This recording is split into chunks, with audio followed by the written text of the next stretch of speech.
Hey everyone, welcome back to my channel Scale Up. In this quick tutorial, I will show you how you can adjust color filters intensity on iPhone. It's super easy to do. Let's get started.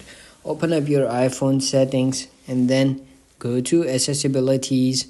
There you will find display and text size. Go to this and then scroll all the way up and you will see over here the last third option over here, color filters. Click on that and then you will see over here at the end of this page or like bottom, you will see intensity.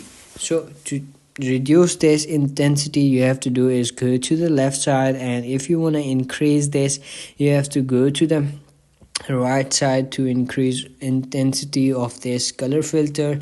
So that's it. That's how you can increase or decrease, like change intensity of color filters on iPhone. It's like that. So if you found this video helpful, don't forget to like my video, subscribe my channel Scale Up, and also drop me a comment for more tips and tricks videos. Thanks for watching. See you in the next video. Have a nice day. Bye bye.